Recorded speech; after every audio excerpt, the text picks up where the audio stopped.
I promise you that this is one of the best stories ever at so many levels, at so many tiers of information. I am in love with this. This is my favorite story because, like a Mandelbrot fractal, the deeper you go, the more you dig, the more you see, and the more you are aware. And it takes people to just observe and see what's happening right now. If you don't pay attention, you're going to miss something that is so cataclysmic, so historic, something that is happening right now, because you are seeing the end and the beginning of certain things. I often give the analogy of this. We don't remember when disco ended. We don't know if it was a Tuesday or Wednesday. Was it in the afternoon? Was it a song? We argue, and people will, of course, opine because they always opine about something, but we don't know. We don't really know when hard rock started, when cool jazz, and just I'm using music as a metaphor. We don't know when these things pick up. We don't know.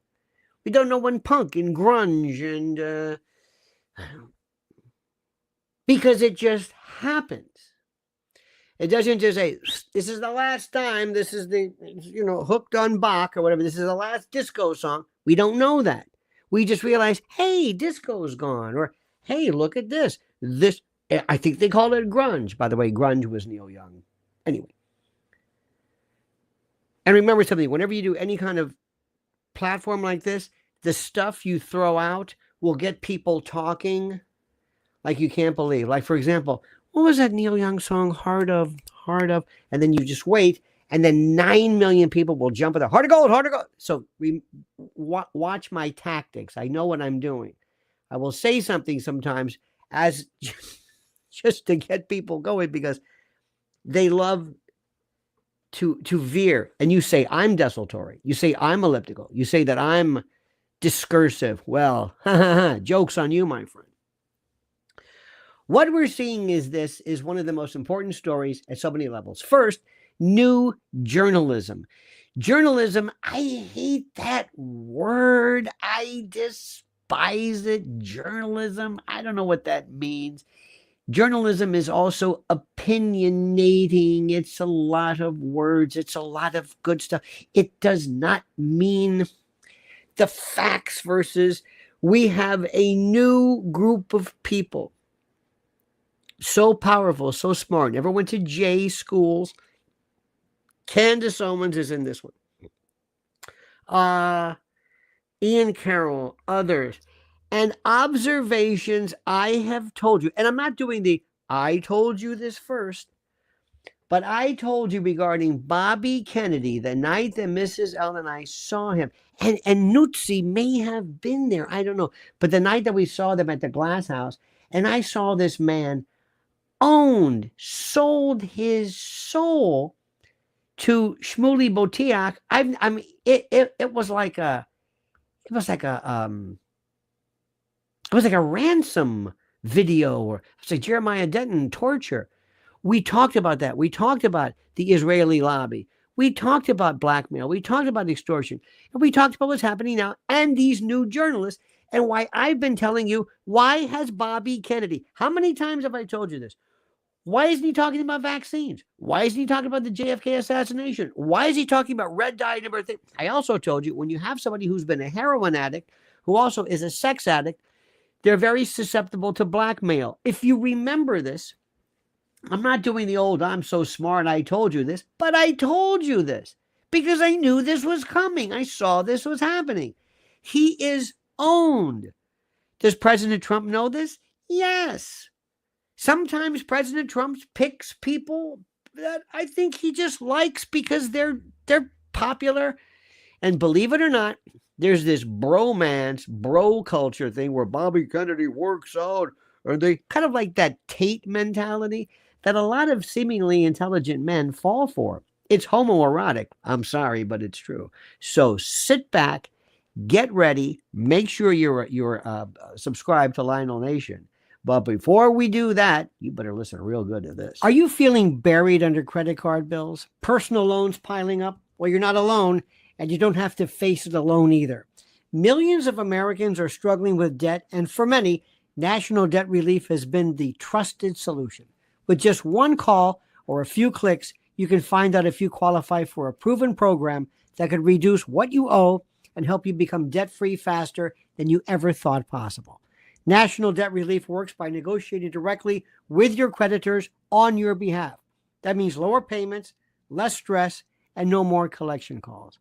They've helped over 500,000 people resolve more than $10 billion in debt, and they're ready to help you too. There's no upfront cost, no obligation, and no pressure. Just real support from a team that's A+ rated with the Better Business Bureau and ranked #1 for debt relief services in America. So if you owe $10,000 or more in credit card or unsecured debt, don't wait.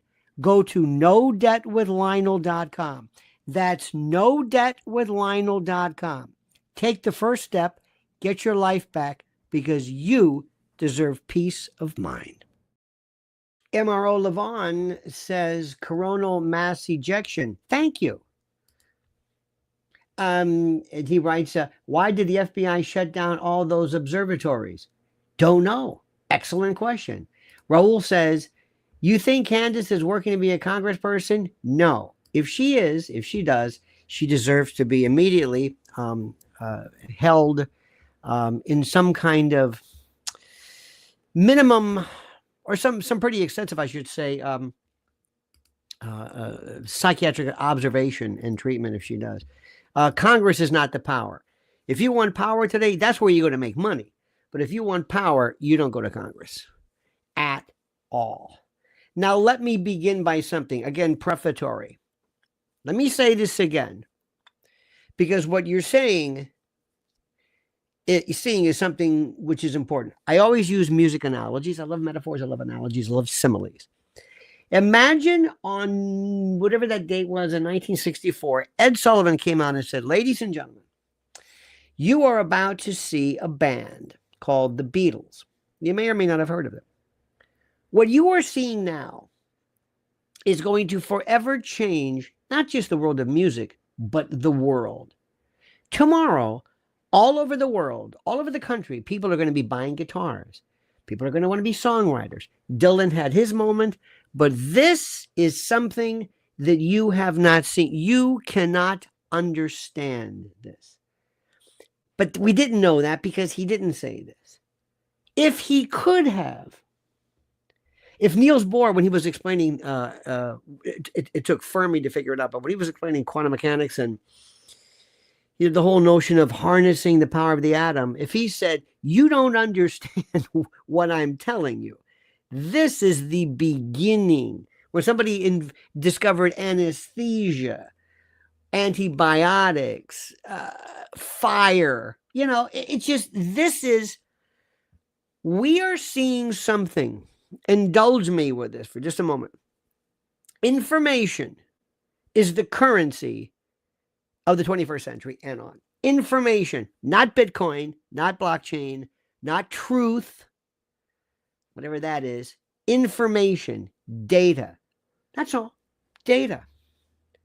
And data could mean your age, how much you make, where you go, where you live, what you watch, or what do you think, or how much do you weigh, or what do you, everything is reduced to a piece of datum, data being, or data being the plural of this. When the newspaper came about, it was devastating. When Hearst, and then yellow journalism later on, but prior to that, it was, of course, literature. But the newspaper, oh my God, it shifted everything, because then the newspaper owners themselves became powerful forces. Never before. Now remember, before this, Washington Irving and the legend of the story of Christopher Columbus, that's all manufactured. Or the story of Paul Revere, that was manufactured. It was Israel Bissell, but it was all created. So that was literature. That changed everything. Paintings changed everything. So information and data are the important pieces of, they change the world. What we are seeing today is a revolution so immense, huge, I can't put it into words. And we're seeing the birth, not the birth pangs, but the nascent development. Pick whom you, doesn't matter. You might, in sports, you might think it's Stephen Smith. I don't know about sports, but Candace Owens, Joe Rogan, Alex Jones, Tucker Carlson, it's Ian Carroll, who's very good, and these other folks who come along, and Libs of TikTok and Colin Rowe, and the folks who Cat Turd and DC Drano, and just all these people collectively, they are able to amass such quanta of influence. It is unbelievable. There is no, you don't understand. You cannot understand. This is my wireless mouse, but if this was my phone, I don't have to get off my ass. I don't have to buy a newspaper. I don't have to turn on anything. It's right here. This is my friend. And these delivery systems, X or this or TikTok is enormous. And whenever I say TikTok, what somebody will say invariably is, I don't watch TikTok. Thank you very much. We have the folks go, I don't watch it. Okay, thank you. People love to absent themselves from the collective cooperation of a particular movement. Oh, I don't own one Beatles album, because we celebrate nescience and ignorance in this country. We celebrate it. The less you know, the more happy we are. Okay. So we're seeing things that people are saying, oh my God. Now work with me, because we're going to get into today's story. But I got to give you this prefatory, this prolegomenon, this précis, this proem, this preface. I got to give you this first. When people try certain things, they always have to understand that everything that you do is commensurate with and dependent upon technology. Let me explain. Some of the best medicines ever were only made available only because of refrigeration. The medicine was great. It was terrific. It saved lives, a lot of AIDS stuff. But if you don't have refrigeration, you don't have that. See what I'm saying? It wasn't even the medicine. It wasn't even the cure. It was the way I stored it. How nuts is that? I've got this lifesaver, but can we keep this cold? No. Shit. Well, the information now is being affected elsewhere. For example, in the old days, if I am a country, if I'm Israel, Italy, the U.S., corporate, and I'm doing a kind of a blackmail, extortion, honeypot thing on you, it only works if nobody knows about it but you and me. The moment somebody comes along and says, guess what? I'm telling everybody. Everybody knows now around the world. It's done. It's like I just killed your refrigeration. You had this great thing, but we had honeypot. You're an old vestige. You're Mossad, you're CIA, you're NSA. I hope you saw the interview with John Kiriakou yesterday. It was fantastic. I think it's his best ever. What a great guy. What a great guy. Make sure you subscribe to Lionel Nation. And people are asking, don't forget the cup. The official Lionel cup. Look at this. Look at this. Look at that mug. Look at that mug on the mug. Available here. Okay, fine. Now, when Bobby Kennedy Jr. came up, I said to you before, and when I say things to people, I can tell they're not, I'm doing this whistling a lot. I'm going to stop that. When I say this, I can tell they're not listening to me. When I say things, it takes 10, 15 times for them to sink in, because people do not believe me. They think I'm trying to joke. Maybe it's my delivery. Maybe it's the way I look. Maybe it's what you think you know about me or my background. I don't know what it is. I don't know. I don't care. But I do know that you're going to tell me 15 times. And then they're going to say, hey, you were the one who said this. I know. I said this. I said this. But everybody was screaming about geoengineering. I was like, I'm thinking, I didn't invent this. Okay. Bobby Kennedy Jr., I said, is up. That's effed up. In a good way. Oh, no. I said, stop it. Listen to what I'm saying. Listen to me. It's like, I'm your Uncle Lenny. I'm your dad. You're going on a date. You're my daughter or my granddaughter. And you're going on a date with this guy. And I'm saying, this is a creep. I'm not saying Bobby Kennedy's a creep, but I'm saying I know what I'm talking about. But you're not listening to me. But I love him. You're not listening to me. This is the heroin addict from the Kennedy family who saw his father killed, who has been effed up his whole life. Because those people are effed up, and effed up is their middle name. They've had nothing but, they've lived in this fantasy world. They think they're better than you. I don't know what. I swear to God, there's something about this. They've almost got that Windsor look. You notice that? It's like they all got the same look. It's weird. It's like some recessive gene.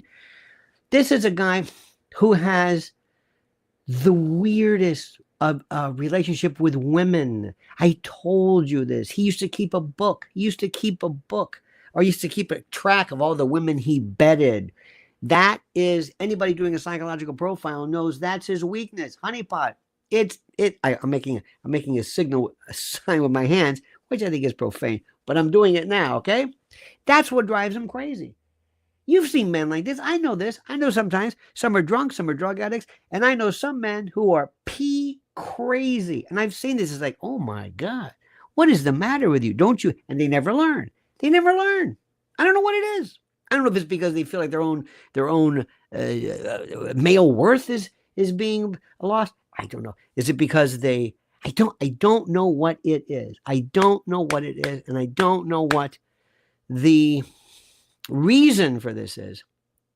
But I know that they lose their minds with women. Okay, so if let's say I'm MI6, I'm Mossad, I'm what's it, ISI is Pakistan. I'm a member of some group, and I'm trying to do a psychological profile. Lost his father, parental, okay, got it, in the public eye, and he just never fit in, and he was kind of like the outsider from the family. Okay, cut to the chase. Bobby Kennedy, I said, be careful, watch him. Cheryl Hines, be careful. His one wife, bless her heart, she was found, I think, hanging. I don't know anything about that, and that's got to be traumatic. That's all I'm going to say. I know nothing about that tragedy. Okay, moving right along, and we'll get to the story, but a little background. Bobby Kennedy is on, what's that great place on the Upper East Side? This is Italian restaurant. They're having this. They're having this discussion. Bobby Kennedy talks about, because he's just being Bobby Kennedy, and he's very correct. He's talking about maybe one day there can be the weaponization of bioweapons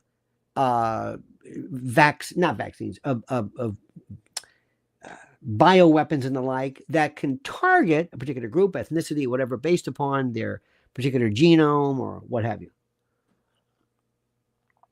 Interesting. Yep, it's very interesting. Interesting. Yep. Very interesting. It sure is. And maybe Ashkenazi Jews or maybe Mandarin, whatever he's talking. For some reason, he thought it was Chatham House rules where everything, they didn't know this. He thought Chatham House was employed. It wasn't. It slipped out. So anyway, just like they did with Marjorie Taylor Greene and misconstrued her notion of directed energy weapons, Rothschild, and Jewish lasers, which she never said.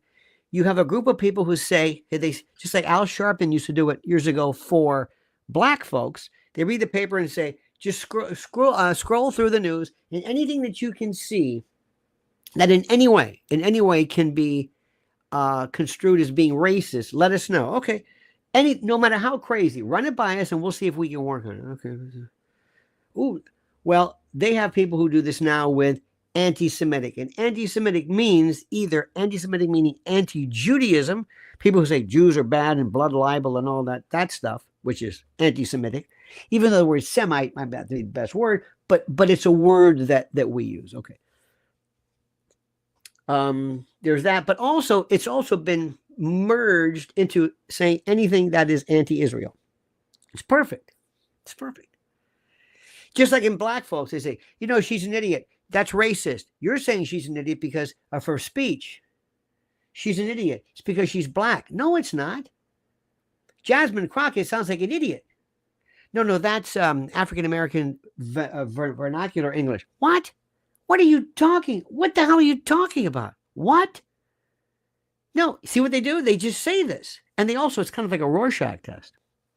It's like they read into it. They believe that you're talking about them. It's like the old joke. Guy walks into a bar and yells, "All lawyers are assholes." And the guy at the end of the bar says, "Hey, I resent that." He says, "Oh, are you a lawyer?" He says, "No, I'm an asshole." Well, people read into it.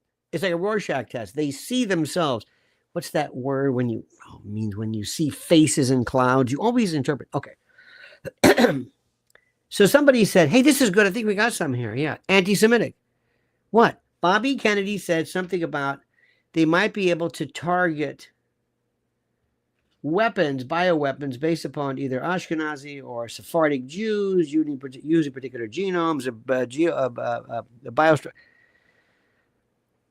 Okay, that's a little weak, but we'll give it a shot. Okay, put it out there. Bobby Kennedy is anti-Semitic. Why? Well, because he said this thing. That's not going to work. Put it out there. You never know. You never know. So they sent it out. And the media, of course, they're like a poodle show, like a dog and pony show. They are told, now listen, we're going to put this out today. I want all of you folks on the USAID payroll to come out with this absolutely excoriating, this horrible attack that he's anti-Semitic because of Jews and weapons, even though it's not in, he's actually correct, especially with this 123andMe and how we're collecting all this information. Anyway, I thought there's no way it's going to work. Well, son of a bitch, if that didn't work. And next thing you know, Bobby Kennedy was considered anti-Semitic. It was beautiful. It was beautiful. It's like, oh my God. And you know, and I know that, and I'm telling you right now, and you got to know this about me. I understand what you're doing. The Israel lobby, AIPAC, I think AIPAC sometimes is kind of like too much of a, it's like when you say the mafia, it's like, no, you mean organized crime. A group of people who are very good at owning and bending and twisting and manipulating and forging interpretations of fact and data said, this is brilliant. We own them. It's like protection. It's like anything else. Lucchese and these guys, when they were kids, used to break a window. They'd go to the store owner and say, I can protect you from this. From what? To make sure that doesn't happen again. Did you do this? Oh, no. But if you pay me X amount a week, this will never happen again. They used to go to restaurants in New York, other places. You've got valet parking, all those people parking.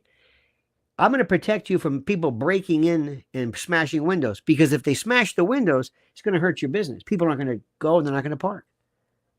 Are you going to smash my windows? No, of course not. I'm going to protect you. Sure enough, there were no such thing. It's like me selling you this. I'm going to send you this talisman or this charm to prevent you from rabid wombat bites. And sure enough, you buy it and you don't get them. So all of a sudden, Bobby Kennedy said, "I'm a what?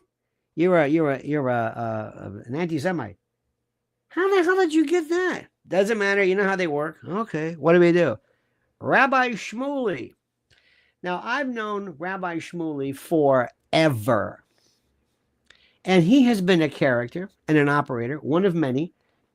He was the rabbi at Oxford, Michael Jackson's. I don't know what he does. Okay, fine. His daughter apparently sells personal sexual appliances. Okay, whatever. All right. But he's kind of like the pit bull, and they pulled him back in. And you know, and I know, because Piers Morgan who just pulls you. Piers Morgan, give me 1 second.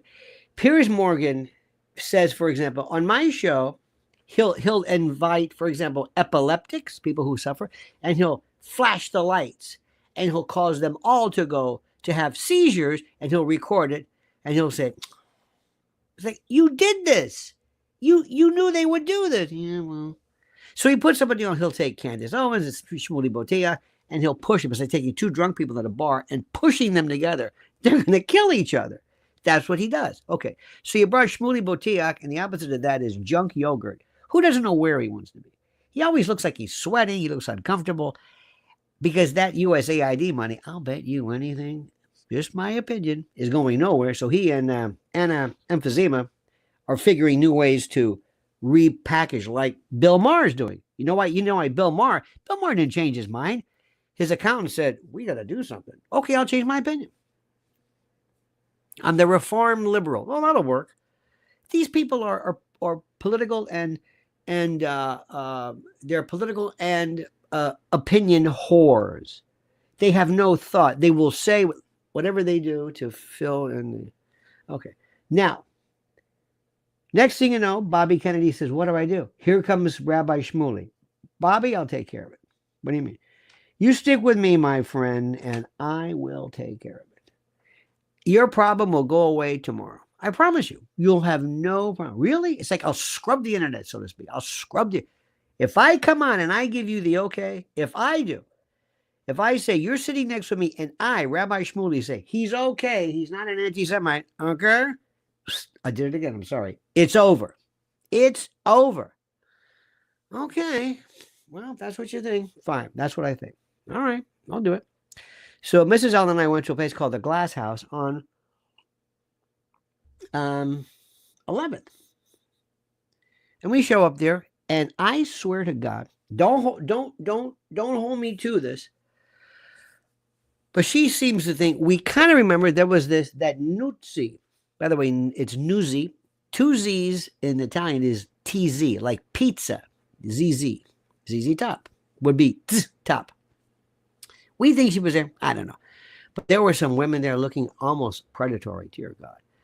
So Bobby Kennedy is sitting there, and he looked like a hostage video. He looked like Jeremiah Denton. Remember that with the blinking on torture? Bless his heart. And he says, and there I was. And I'm never going to imitate his voice because that's really, when people imitate his voice, that's so. By the way, any word on his cousin Schlossberg? I guess he's still in rehab. I guess. I don't know. Maybe. Because he's out of his tree. So Bobby's up there and he says, when I was a kid, my father told us about Israel. I'm thinking, what the hell are you talking about? What? I said, oh, Jesus, they own him now. They own him. Shmuley owns him. Damn, they're good. Now, I say this. I'm telling you, these people go crazy. These people go crazy. Candace Owens goes crazy. The Zionists go crazy. No, I'm saying, no, I know. They work them. They play them. It's like when the mob gets, Sammy the Bull, theoretically. You just, no. This is how it's done. We do it. They do it. Other people do it. Information is the currency of the 21st century. I can change the information. He's going on and on and on about. So anyway, there was somebody in the audience who said, well, what about such and such? And by the way, remember, as a side note, is 75%, no, 90% of the people of this country have no idea about the Middle East or anything involving Palestine, the history, Nakba, 1948, the Balfour Declaration. They know nothing. They have that Tammy Bruce school. Well, it's a tragedy, but Hamas is responsible. And if you don't want that to happen, well, then just kick Hamas out. She actually believes it. She thinks all of this can go away if, okay, all right, I've heard this before. And that's the American position. The American position is, for whatever you like it, I'm sorry. When I say American, I mean everybody from the Trump administration to everybody from Biden on down. We are owned, not by AIPAC, not by the Jewish lobby, but we are wedded to this position. Israel is impunity. Whatever they did, even during Vietnam, we would say, whatever we do in Vietnam, they ask for it. They ask for it. That's it. Okay. We didn't say that. We haven't said they asked for it ever, except here. Now, listen to me.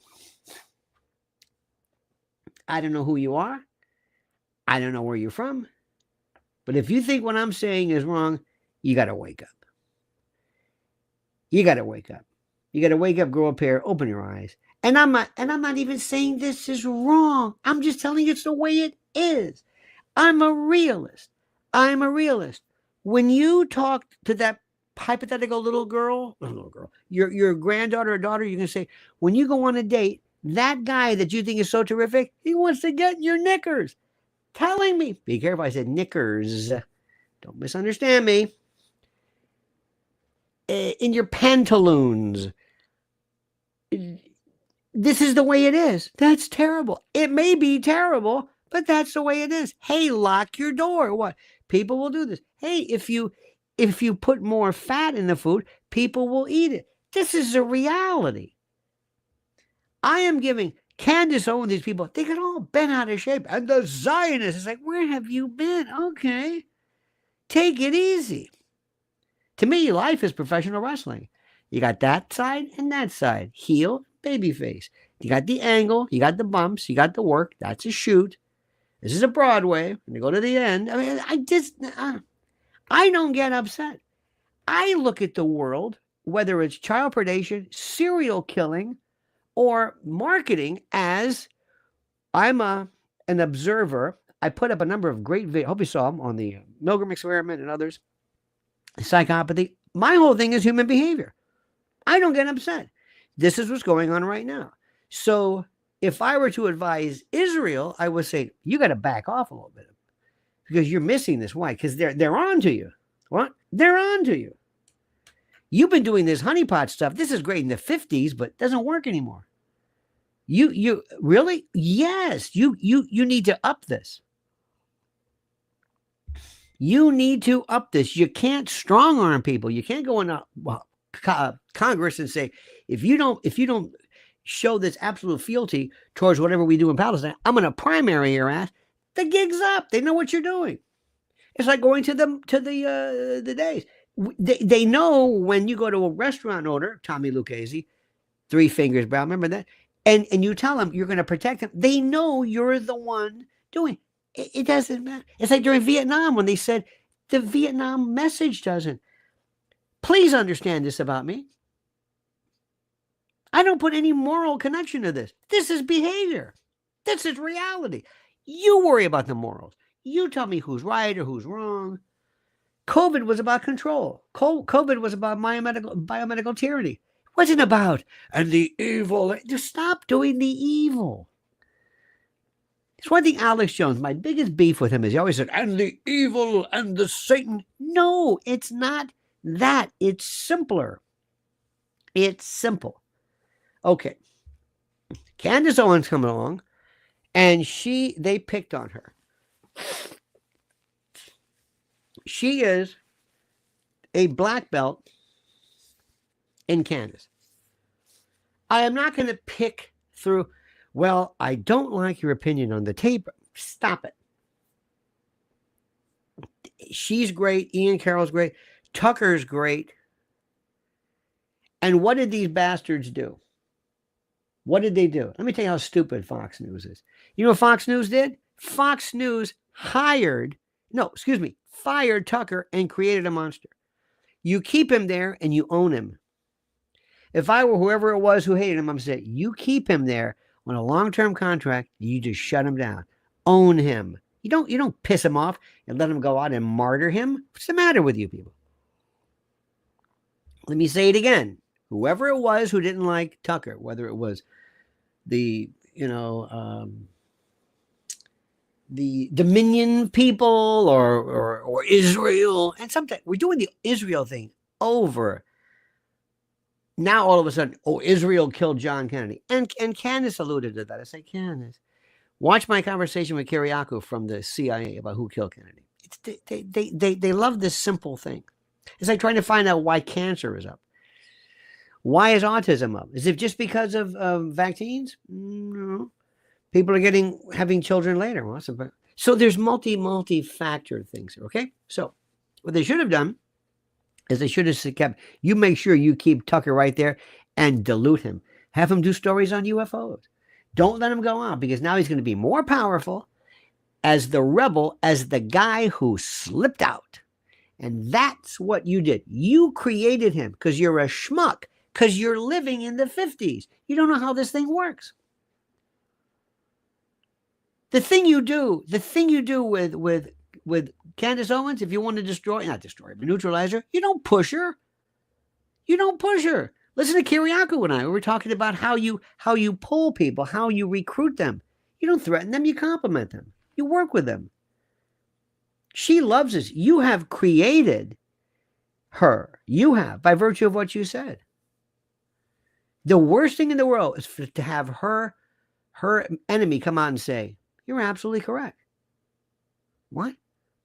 You're absolutely correct. What you said regarding whatever it is, you were spot on with your thoughts about Kamala not being black or having Irish heritage. You were 100% correct. Why are you telling me this? Because you were spot on. You were 100% correct. Really? Yes. It destroys her. What makes her angry is when you make her angry. And when she gets angry, she gets dangerous. Okay. So that was a rather kind of a sort of a long introduction into this thing, which is fine. But let me go into what's happening right now, which is the most fascinating. And this is this sexting scandal, because now it's kind of making sense. Because again, I'm doing it again. How many of you remember me saying, why is Bobby Kennedy all of a sudden talking about red dye number 3? I say, Bobby, that's not what we remember that. And some of you, and I love you so much. Your Uncle Lenny loves you. But some of you are children who get into this fan club thing. I like Bobby Kennedy. No. Sit down, Toby. Sit down. It's not about you liking them. This isn't who's your favorite Beatle. I like Fox News. I know you like Fox. I know you like Greg Gutbucket, but he's a child. You don't. This is politics. This is serious. These people screw up, and they don't cancel the show. They cancel our country. So now we have a sexting scandal that is spiraling. So you got RFK Jr., Nuzzi, and a web of conspiracy. You know, what is a conspiracy, of course? It's a confederation. It's an agreement between 2 or more guilty people. That's all it means. Conspiracy doesn't mean crazy.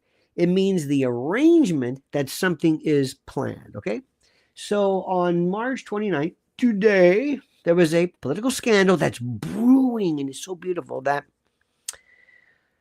began, and we'll go right from the beginning, right from the get-go, but it began as a relatively kind of, sort of, maybe, I don't know, contained, if you will, breach of journalistic ethics, which I think is oxymoronic. And it just mushroomed and ballooned into this incredible narrative, and it's terrific. Please watch her version of it today on her show. It's fantastic. Carroll does another one. It's terrific. And it deals with blackmail and media manipulation and complicity and geopolitical intrigue and all this other kind of stuff. And it is absolutely fantastic. And at its core is Bobby Kennedy Jr. By the way, you know, whenever they're giving Bobby a rafter shit, he just sits there and just stares at you. Notice that? He doesn't say anything.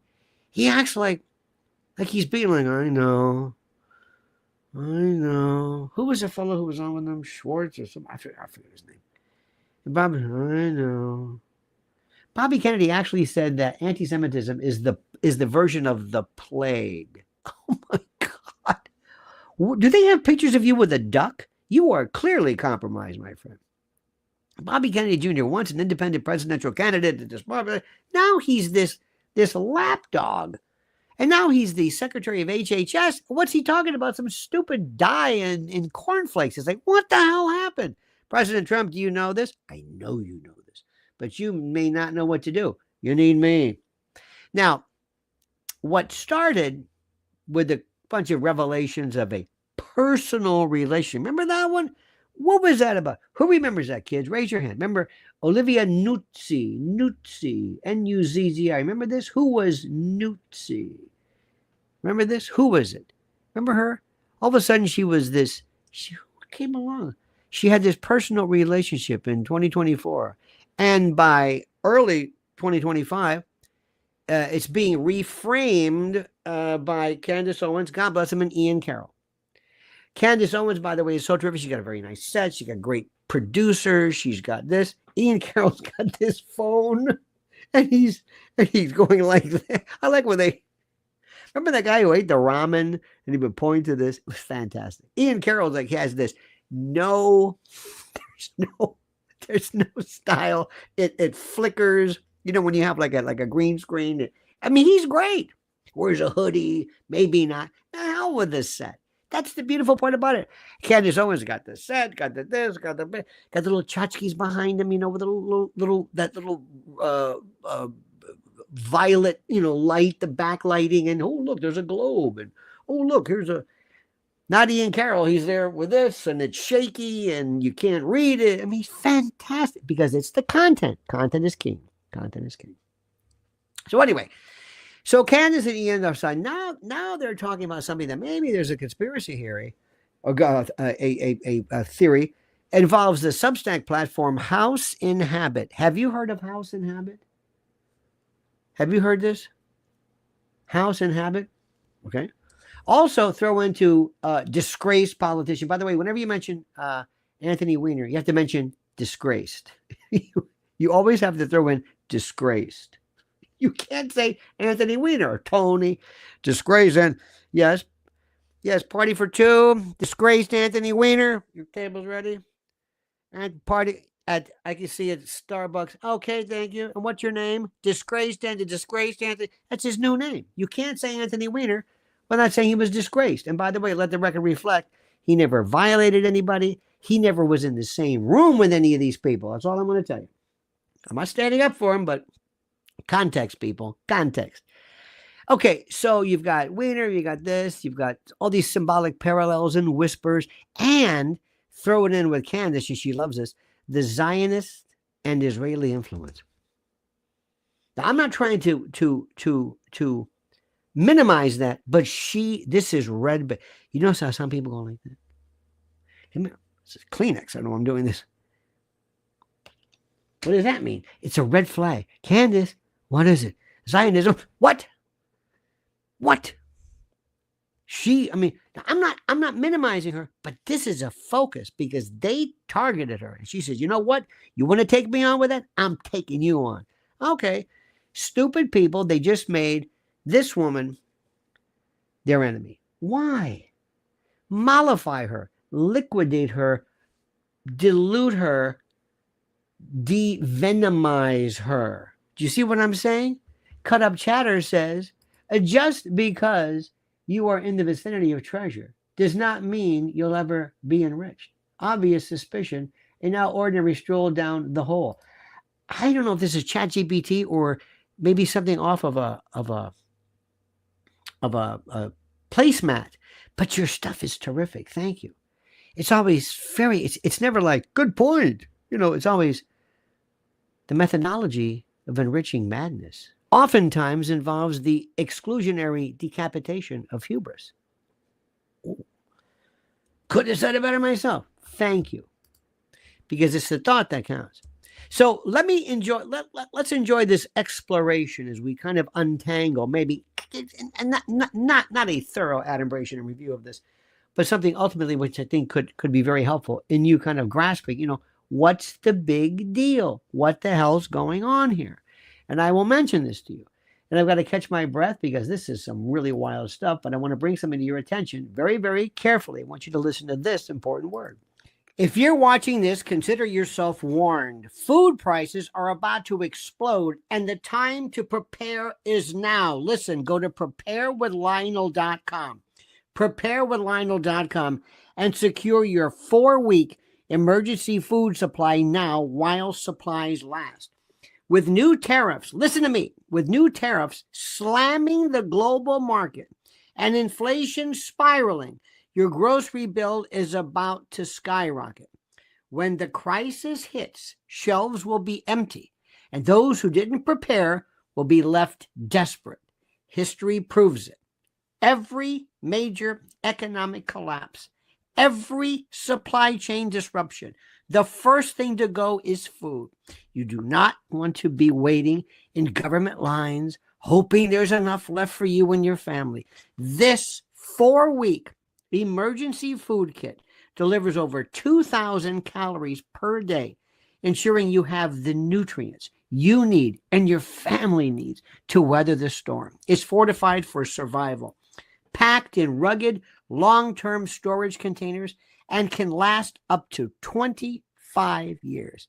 So when disaster strikes, you'll be ready. Order today, and you'll get 4 free 72-hour food kits. That's 12 extra days of meals at no cost. The regular price is $346.80, but right now, you get it for just $247. Don't wait until it's too late. Go to preparewithlionel.com, preparewithlionel.com, and lock in your emergency food supply before the real panic begins. Okay, my friends, now let's continue. This is very, very important. And remember, none of this is you're not going to hear this on Fox News. You're not going to hear this on News Nation. You're not going to hear anything on News Nation. You're not going to hear anything on Newsmax or OAN. You're not going to Breitbart. No. You're not going to hear this. Go down the list. Maybe Alex. Maybe a lot of people, but you will not hear this. You will not hear this on Fox News. You will not hear this. You will not hear this because there's a lot of aspects to it. But the reason why, very simply, is this. Anything that in any way, and you know is true, does not necessarily comply or comport or mimic or reflect the official narrative of the Middle East position, that's it. You always they're claiming that Tucker is Iranian versus Iranian, that he's a supporter of Iran because he doesn't believe in the needless killing and slaughter of American people. He is Iranian or Iranian.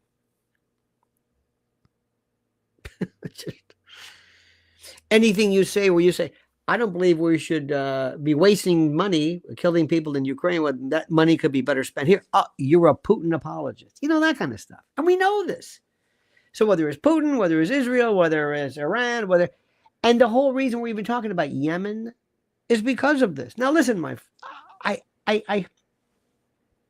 going to say this out of no sense of necessity, but I will do it nonetheless.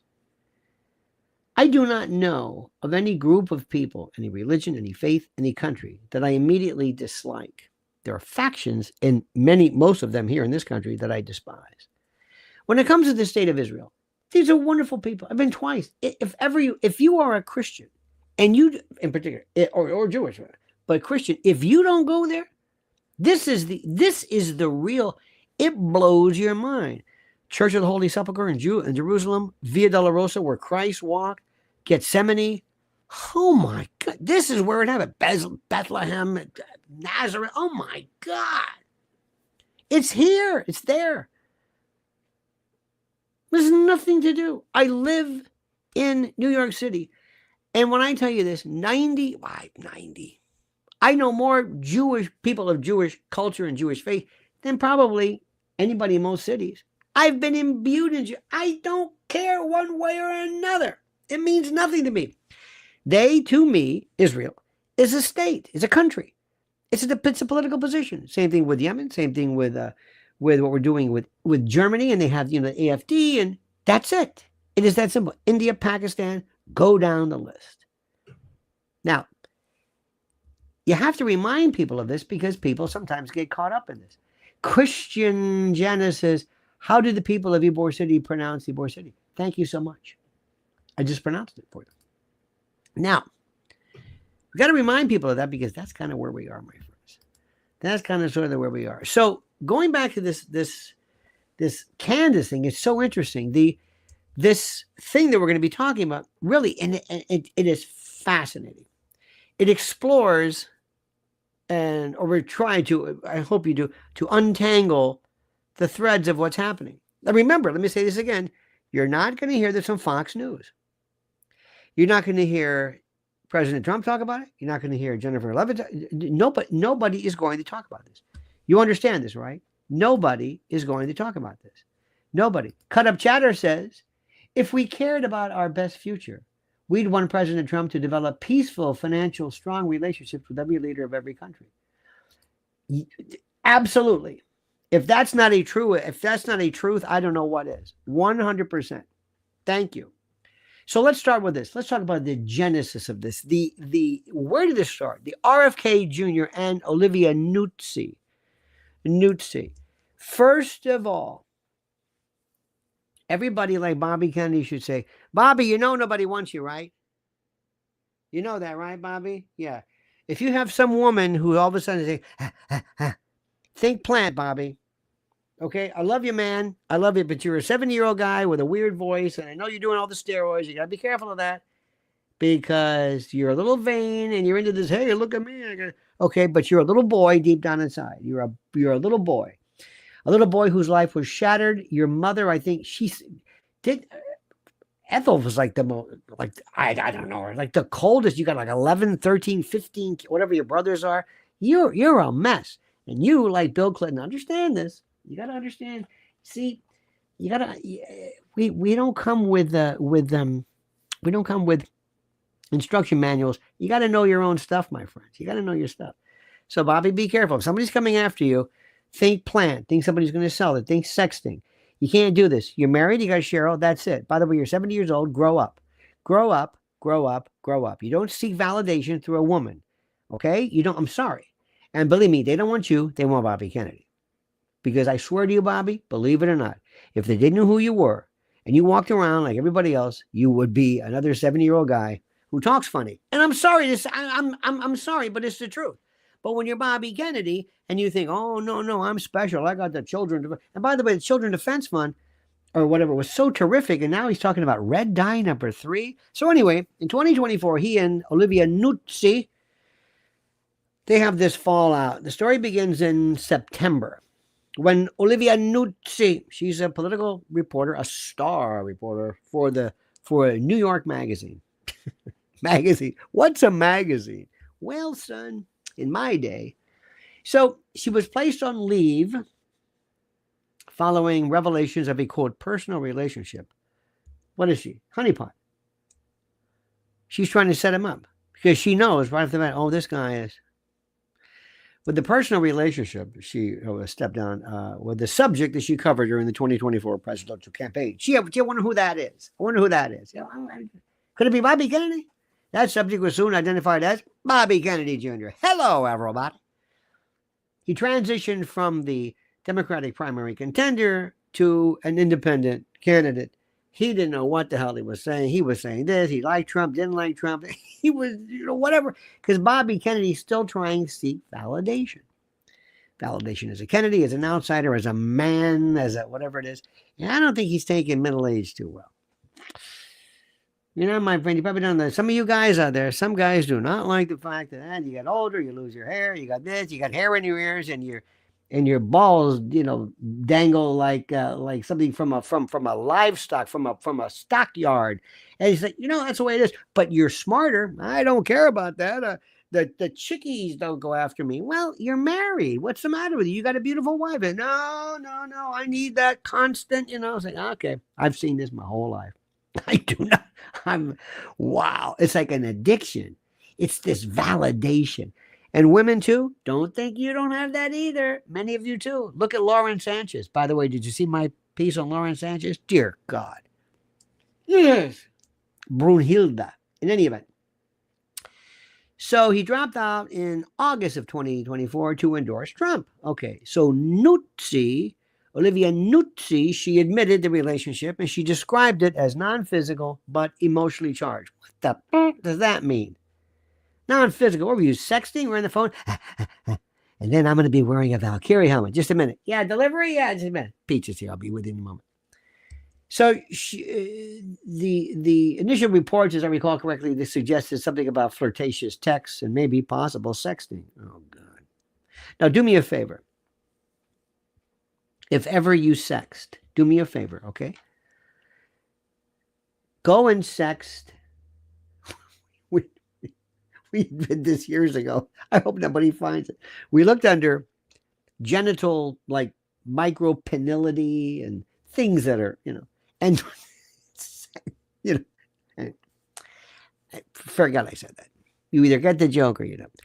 So anyway, so Bobby Kennedy denied anything beyond a single professional interview with his particular camp, dismissing the claims as baseless. Now, I don't know about you, but you think Nuzzi would say, now, wait a minute, what about this? What about, so maybe he's right. I don't know. I don't care.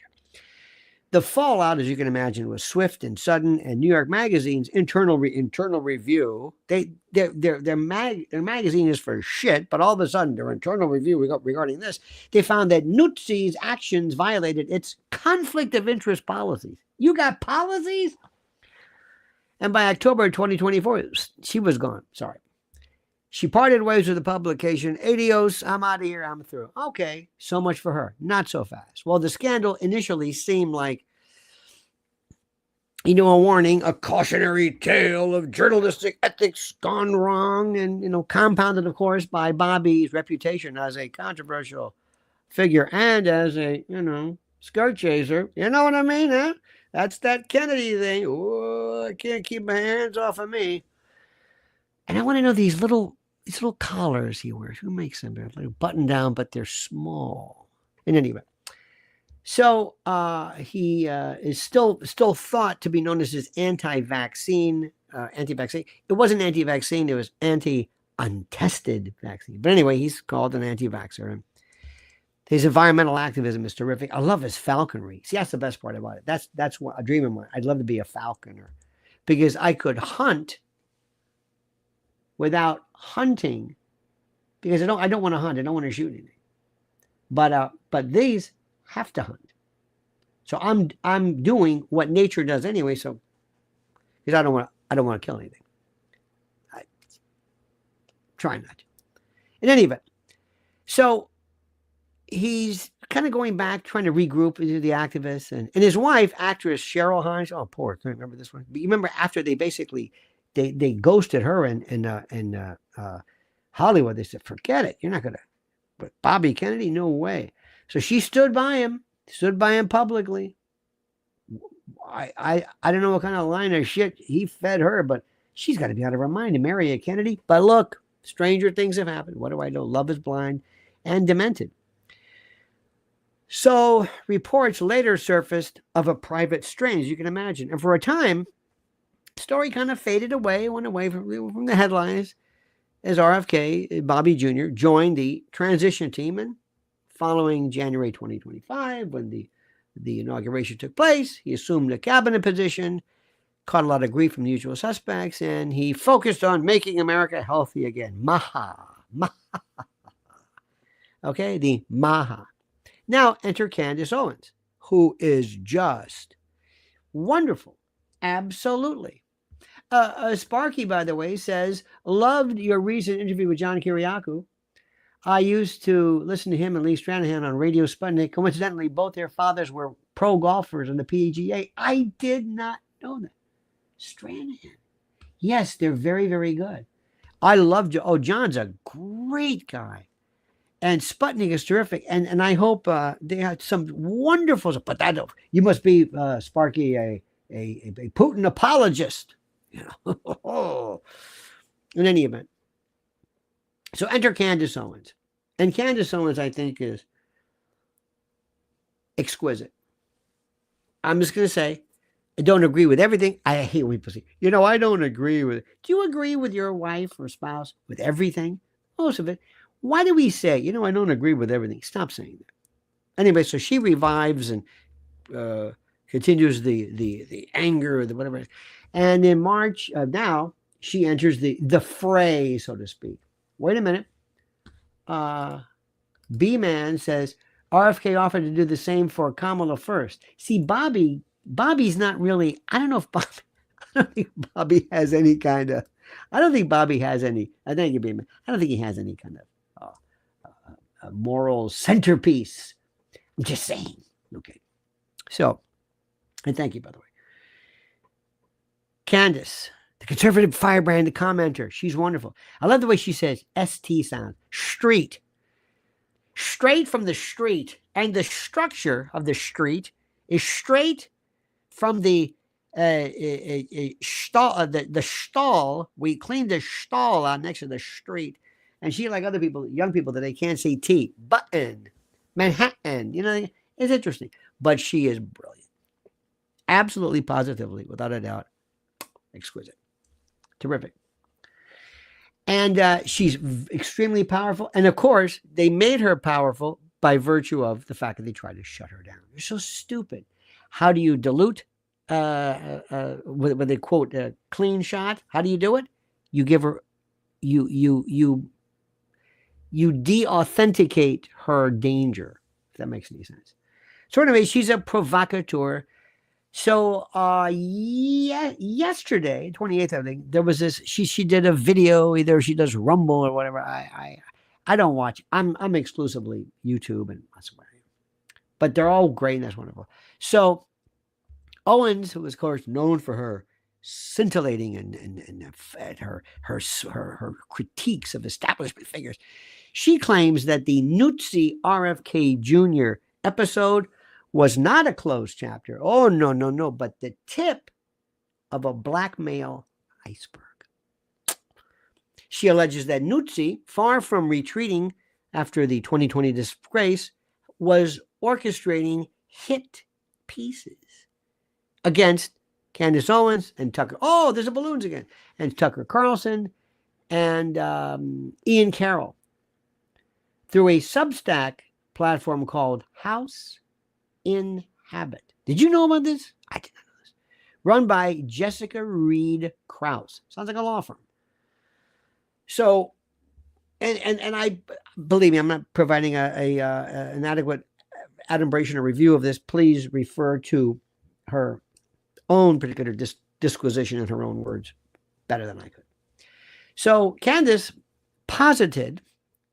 suggested that this was part of a scheme, I say to you, to protect Bobby Kennedy's new role in the Trump administration by silencing his critics.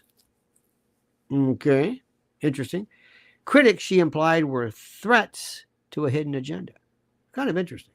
So it was suggested that she pointed to text messages that were allegedly sent by Kraus, which she claimed hinted at Nuzzi's involvement, and then suggested that, I guess, compromising material, and this is where, please, I refer to compromising material from the sexting episode had been funneled to Israeli assets as leverage over RFK Jr., which is why he basically is saying nothing now. And this introduced, of course, a geopolitical twist. Of course, Zionism in Israel, always included, always into the narrative. And remember, if I went to Times Square right now, I said, here's $1,000. I said, you know where Israel is? Yeah, what? Yes, I know what Israel is, yes. What is it? It's a country. So, okay. Can you find it on a map? Maybe, in a globe, maybe. And what's Zionism? No idea. No idea. They have it is never mentioned. It is never uttered. It is never described. It is never hinted. I will tell you right now, I heartily suggest stop using it, because you're not making you don't need to add, you're overly complicating an issue for a population. If you're trying to teach them what's going on, you must figure out a way to explain to them the truth without complicating it. They don't know what you're talking about. So don't say that. Another thing too, if you're smart, it's up to you. Stop saying genocide. No, I know what you're saying. You're going to say with the ICC, the ICJ, and the statutory. I know. Stop saying that, because you lose people. They think Hitler, Holocaust. And they think, what are you talking about? If you don't know how to present your self to your audience, if you're trying to convey an idea, you're missing the point. You just and I do not, and I hear so many smart people, and they talk in a circle, in a room, and they're great people, and I respect them. Judge Napolitano and John Mearsheimer and Jeffrey Sachs and Ritter and Max Blumenthal. Absolutely. But you're talking to yourself. You're talking within this. It's not going to go outside. It's not going to extravasate into a different form. That's the wrong word. Call it whatever you want. You can do whatever you want. But they're going to say, no, we're going to remain true to this. Okay. It's up to you. It's up to you. There are times when prosecutors would use the word organized crime, mafia, LCN. Each of them involves some. All of these words, all of these are critical words. And I'm telling you something.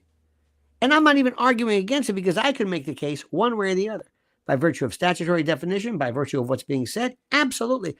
But do you want to make your point across? Do you want to explain this to people, or don't you? Some people, they live in you got to ask yourself, do I want to stay within the echo chamber of my group, or do I want it to go elsewhere? Again, sorry for that little discursive reference. But you will never hear these terms ever. I can't say this again to you. You're talking about a term that never leaves that. Fox News has never uttered that word ever. Ever. We live in a world right now where we are talking about, Marco Rubio is talking about Mahmoud Khalil, and they're saying, well, if you spread hate, it's like, no. That's not what you do. You got to explain that what he did theoretically for having his green card or his status revoked is that he advocated violence or something like that. Don't go into this. Don't, because he is speaking to his handlers or his crowd or whatever it is. If you tune into, with all due respect, again, to a Max Blumenthal, you want to hear the word genocide. You don't want to hear the same subject phrased differently. So let me just explain this to you. Words are powerful. What you call them, what you refer to, is it racism? Is it black versus white? Is it class? Is it socioeconomic? Words mean something. Remember what I said. Information is the currency of the 21st century. So anyway, Candace doubled down, I guess today or whatever, and she posted on her account that Olivia Nuzzi, the House inhabit, is targeting me, Tucker, and Ian Carroll. Is MAHA under blackmail? And she said, follow the Zionist trail. So that's, again, you just lost them. I'm not saying it's not true. You had them, and then you complicated it. So the post and the reference garnered thousands of interactions. Absolutely fascinating. Amplifying her theory among her followers and other people. House Inhabit and Jessica Reed Kraus and others. House Inhabit, the Substack platform, at the center of all this stuff, I didn't know anything about it, is helmed by this Jessica Reed Kraus, who is a writer who's been, I guess she's, known for carving out a niche, with insider style political, which I think is wonderful, only because of the multiplicity, the variety of news, which is so terrific. It's great that we have so many people from so many areas providing so much stuff. So she had covered RFK Jr.'s campaign extensively. And she apparently had offered, or she had posted or presented, sympathetic views and opinions and takes that absolutely contrasted with mainstream media portrayals. She seemed to be a kind of a Bobby fan. In March of 2025, there was a post, and I read this. It said, RFK Jr.'s Washington Whisperer detailed his transition to a cabinet role, hinting at a behind-the-scenes access, but stopping short of mentioning blackmail, Nuzzi, or Israel. She just kind of stopped. So again, she talked about his transition to a cabinet role and some kind of behind-the-scenes stuff. Charlie Calais, by the way, says, any progress with calling in, you start a calling in subscription. I'll follow up with that later, Charlie. Thank you, sir. I appreciate this. And as I was saying, this kind of discussion was kind of bolstered by, again, I'm not expert enough on this, but the Kraus's past interactions with high-profile figures, and they're putting all this stuff together. But there was unsupported, concrete evidence of public right. Anyway, so her role is kind of ambiguous. Her Substack apparently depends on narrative-driven journalism, whatever the hell that means. And they said that sometimes they blend fact with speculation, which is like 99% of everything else, and it's fueled by its popularity. So, and I think now there's a significant subscriber base, and people are going to be watching it now. Yet there's no hit pieces explicitly targeting Owens, Tucker Carlson, or Ian Carroll appear in any of the archives or past references. Instead, I think what Candace Owens is saying is that she seems to be basing this and hinging or referencing on private communications that she claims to have received, kind of ex cathedra, so to speak, or that she's not fully disclosed. So some users have echoed Candace Owens, suggesting that House and Habit is a front for establishment sources, but mainstream folks have yet to really substantiate this. And Ian Carroll, by the way, is terrific. And again, I love his style where he points to,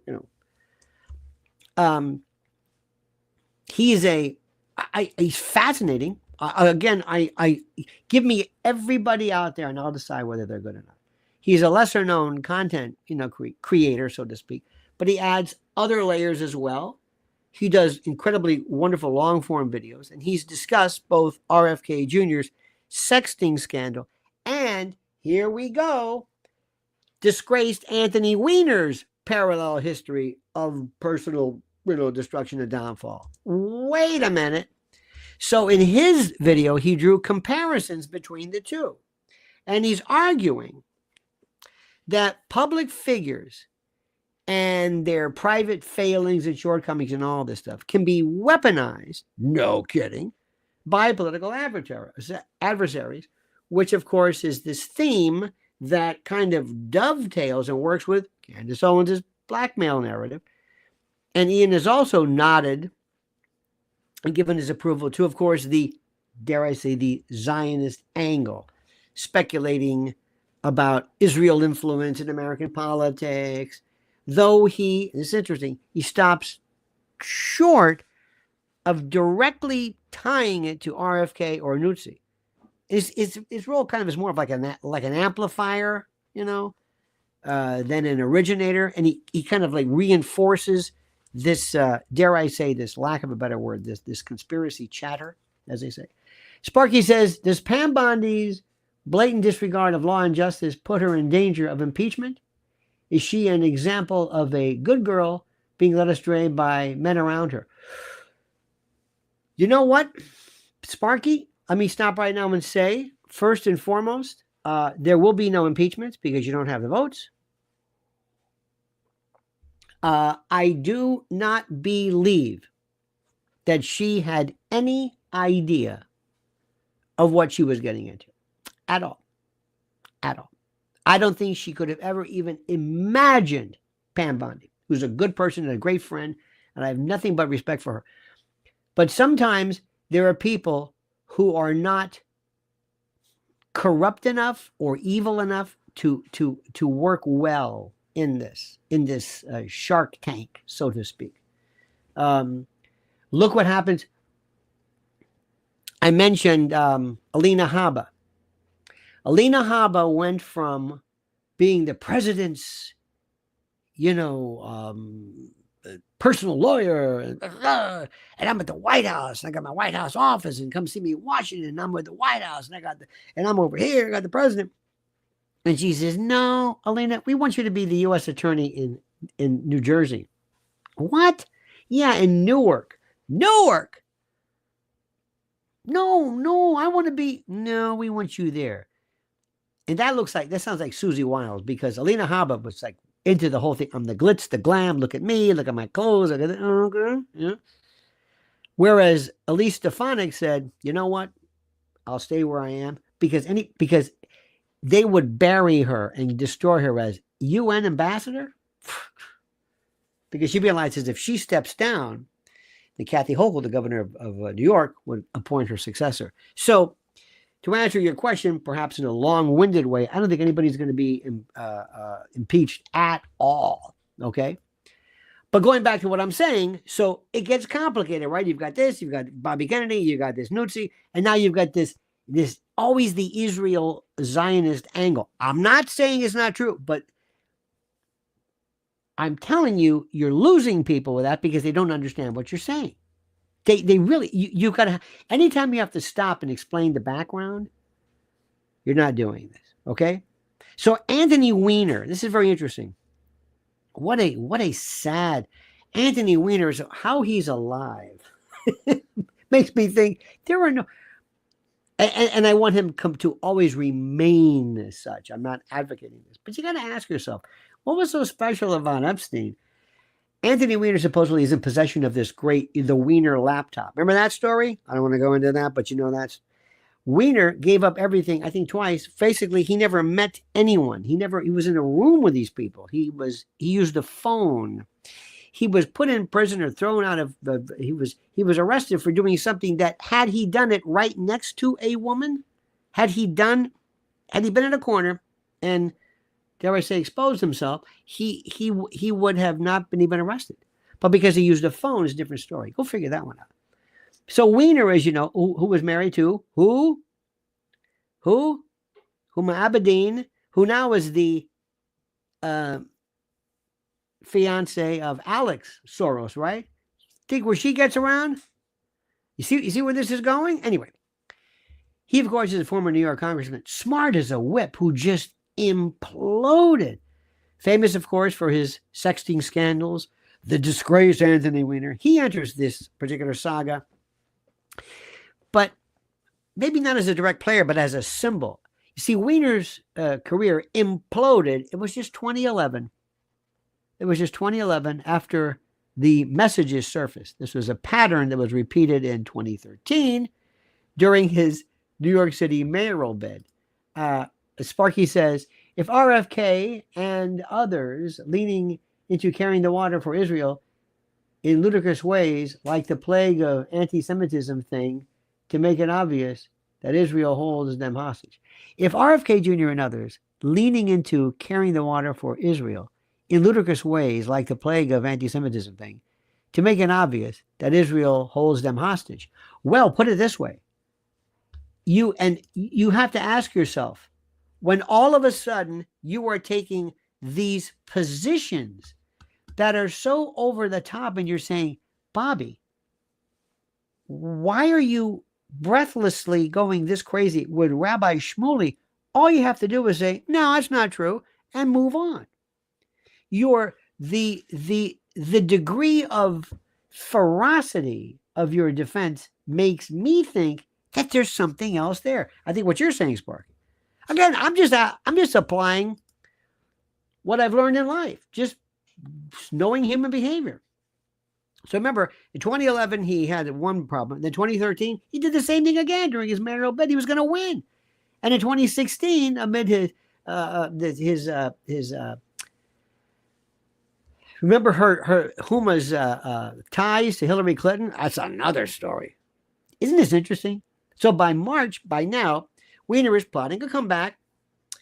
He's having filed, I believe, in December of 2024 to maybe explore a run for New York City's second city council district, perhaps, maybe. And you got to ask, well, his relevance lies in two kind of interesting parallels. His history of sexting scandals, mirroring JFK Jr.'s predicament, perhaps, and what he calls vocal Zionism. There we go again for you. Once calling himself part of the ZOA wing of the Democratic Party, which aligns sort of with Owens's Israeli, dare I say, conspiracy model theory or the like. So You've got Weiner's very pro-Israel, as are others. It's not a rarity in Washington, as you can imagine. This was uncompromising during his congressional tenure, absolutely positively. He famously argued that the West Bank wasn't occupied, I believe, and that he opposed Palestinian statehood, and earning praise from a lot of groups who agree with that, while there's no evidence linking him to RFK Jr., Nuzzi, or House and Habit. Does his past somehow make him a convenient reference? I don't know. Again, this isn't my idea. This isn't my theory. It's theirs. So I'm trying to piece this and say, okay, you figure this out. Let Owens and Carroll and others weave a beautifully blended, loomed narrative of sex scandals and how they intersect and all this kind of stuff. By the way, his 2025 campaign hasn't addressed the old controversy, so we'll see about that. I think everybody knows about that. There's one thing about America. We have the attention span of a gnat. He's going to talk about local issues and that sort of thing. But his shadow is so interesting. It kind of looms as a cautionary tale, though. His case was different, and isn't it funny? All Bobby Kennedy Jr. has to do is say, "I never." Now remember, he said, "I never texted anybody," and somehow nobody's called this out. All you have to do is say, "Show me where I sexted you." If I didn't do it, I'm going to say, "Show me. Show me where you did it. Show me where it happened." We don't see that. Why aren't we seeing it? Is it because it's there? Now, I'm playing detective. If somebody says, "Show him." No. Why not? Well, because we want to make it go away, but we still want to keep it. He did do it. Really? He did do it. Theoretically. I'm not saying he did. You see what I'm saying? If he really did it, if there's this photo or whatever it is out there, this, Exhibit A, they own him. Something so stupid as that. It's just so stupid. The best way, believe it or not, is to say, "Yeah, I did that. Yep, that's me, all right." And people say, "Oh, okay." It's like I told you before. It's like when there's a kid who bumps his head and they're toddler age, and you say, "All right, don't say anything." "Yep, he hit his head." The kid's looking around like, "What the hell's going on here? I heard." And you're like ignoring him, as opposed to where you scare the child and you teach the child of associating fear, hurt, anger, and you make the kid start crying. So right now, as we speak, there's all of these wonderful parallels. MRO Levon says, "Weiner in prison or protective custody?" No, he's fine. He's doing radio and he's fine. Or I think. I don't really know. No. And he's a smart guy. He really is. But understand, let me just stop you right here. Number one, none of this is on Fox News. None of this is on Newsmax or Breitbart or all of it. So if you want conservative over there, they give you some stuff, but not this. What does that tell you? What does that tell you? It's weird. I've known this for years. Okay, you got that. When you move to this section, this movie house, imagine movies. You got this like an IMAX 6. Theater number 1, you've got Fox News. A very kind of plain, ordinary conservative stuff. Theater number 2, you have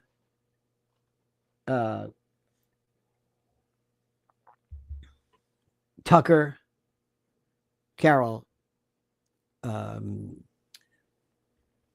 Candace, you've got Judge Napolitano, the usual. You got that group, and those two, completely different version of it. Isn't that interesting? Sparky says, which is interesting, as long as he's held hostage, RFK might as well bring nixtamalization. Oh, you're on to that and fighting inaccurate or otherwise misleading labeling back to the big food in the U.S. You are just focused on your. I guess you're a make a masa MAHA again or something. Thank you for that. Now, remember, there's always a group of people. There's always a group of people. I don't want to break your bubble, but while you're talking about Zionism and Israel, there's, of course, the group of neocons who are the war folks, the Meghan McCains and others, and the John McCains and the Boltons, and they're hugely into this. They're that General Jack Keane, and oh my, you've got that group. Then there's the climate lobby. Don't forget those folks. So this Israel lobby, I hate to break it to you, is nothing real or new. But I don't think anybody's as powerful. Absolutely not. He's a Kennedy. Of course he has blackmail liabilities. They all did. Yep. And let us not forget that. Let us not forget that. We're talking about somebody who really and truly grew up in a world of some of the most compromised folks ever.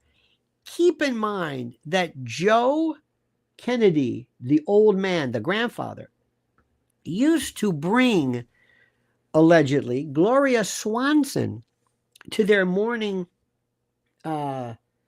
breakfast things and in front of Rose, the cuckolded wife, Ethel, cuckolded wife.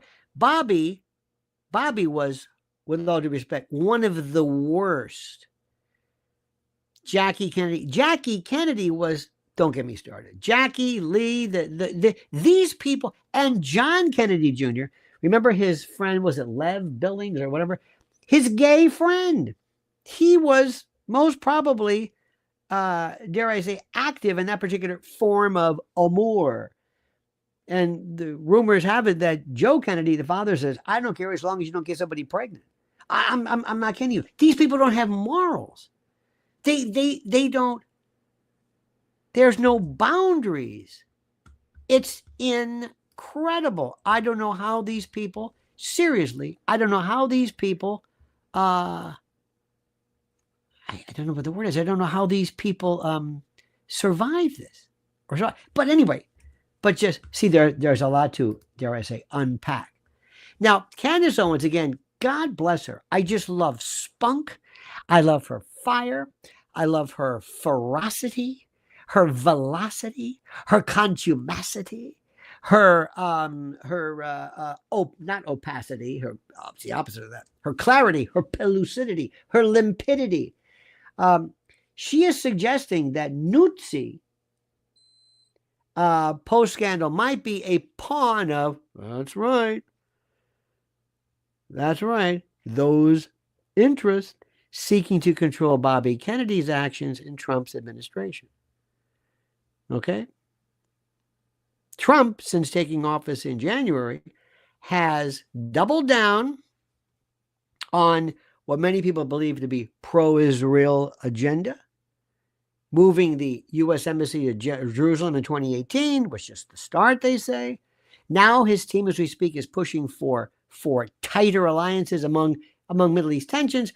Bobby Jr., whose Kennedy family has historically leaned pro-Israel. By the way, this is not in any way rare.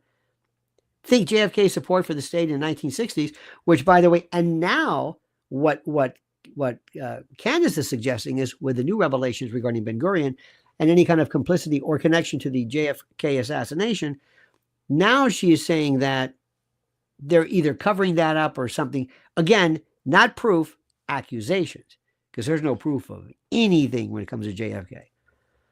So people are wondering, will Israel become a focal point, or has here's my question. I would love to meet, in my theoretical world right now, to meet with the dare I say, let's say the Israeli handler. Oh, I think my screen is freezing here. Let me see here. Let me see here. Close this down. Whenever I run out of firepower, I got to close things down. You know, life's like that in a very weird way. I would love to admit that I'll walk in and say, may I speak? Yes, with your Israeli handler, please. The quote, Zionist handler. Yes, may I speak? Hi, how are you? May I ask you a question? Yes. You know, I read that Candace Owens thing. And I know she thinks and other people, maybe you're targeting Bobby Kennedy. Yeah. What do you think the head of HHS is going to do for Israel? I mean, with all due respect, shouldn't you go after like Marco Rubio or something? Why are you going after Bobby Kennedy? What's he going to do? Let's just assume it's all true. Let's just assume. What do you think? What is he going to do? He's you know who's thrilled to death? Fauci's thinking, I dodged another bullet. I thought they were going to come after me. I don't understand. Has he been compromised by Big Pharma? Has he been compromised? Bobby Kennedy, and I told you this. I'm not trying to tell you I told you. I guess I am. I told you, he ain't what you think he is. People fall into this bullshit about, look at me, I'm doing push-ups. Men are like little boys. Say, what difference does this make? I don't understand this. It's that Instagram camera thing. So what comes down to this, which is the peroration of what I'm saying. Number one, God bless the likes of Candace Owens.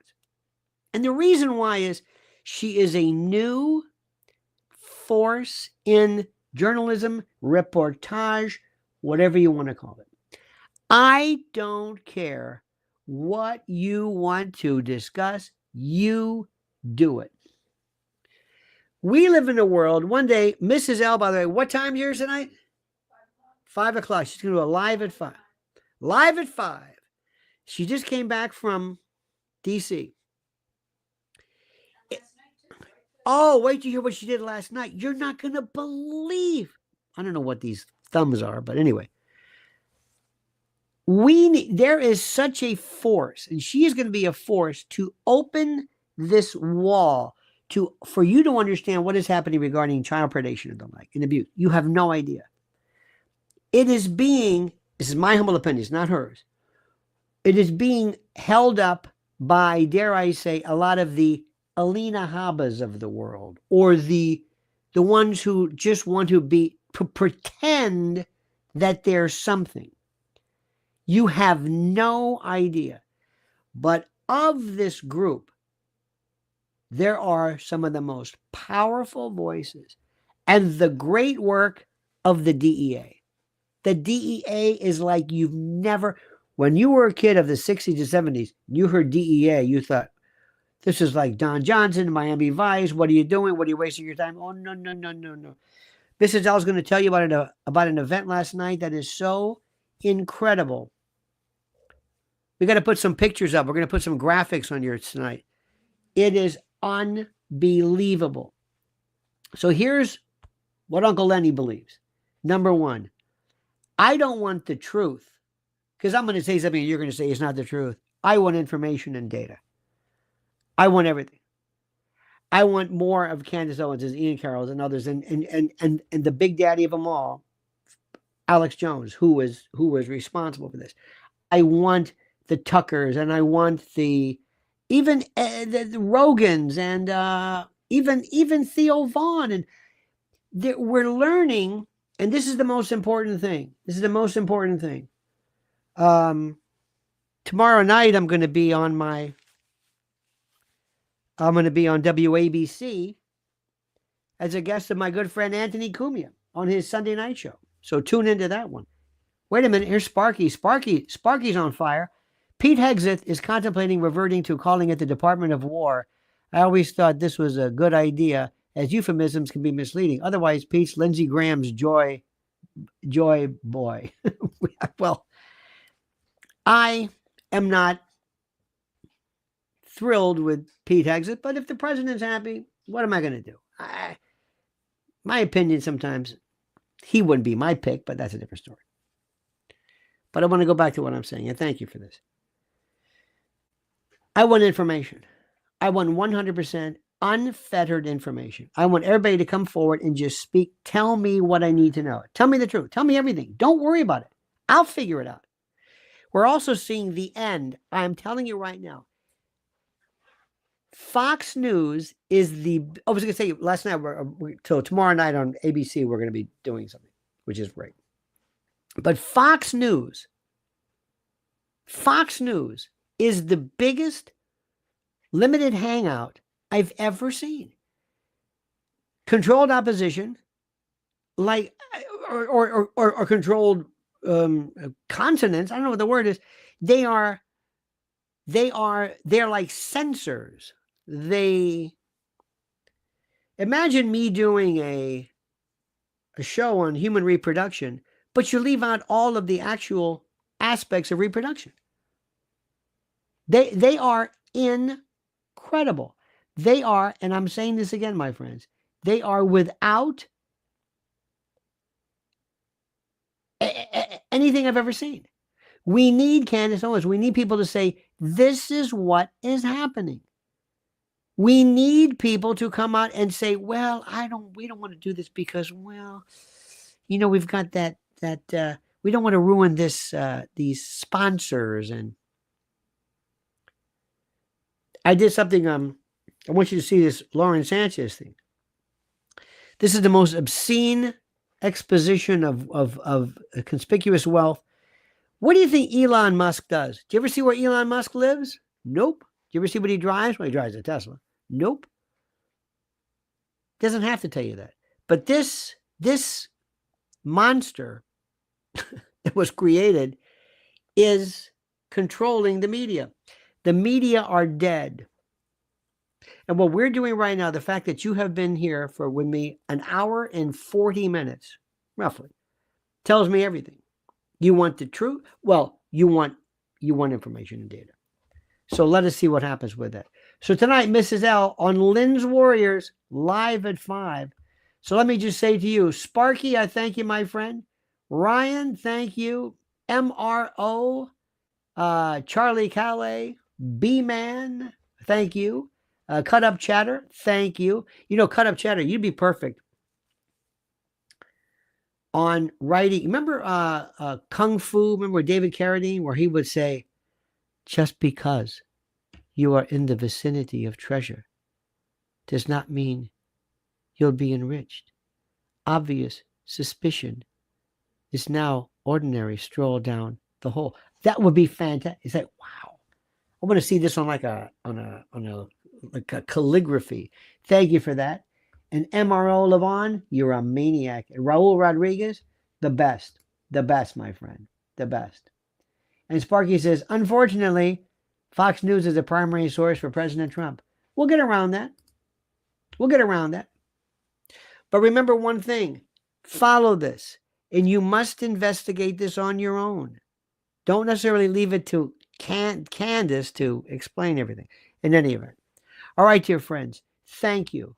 Thank you for spending time on this beautiful day. 65 degrees here in New York City. Is it nice outside? Yeah, it's getting hot. Ooh, it's getting hot. And so are we, my friends. Have a great and glorious day. We'll see you later on. Don't forget, Mrs. L today. Always subscribe to Lynn's Warriors right now. Lynn's Warriors, a show you're not going to believe. That's it, live at 5. So in any event, see you then. Have a great and glorious day. And until then, my friend, I always remind you of this. This is our disquisition, our valedictory, our denouement, so to speak. The monkey's dead.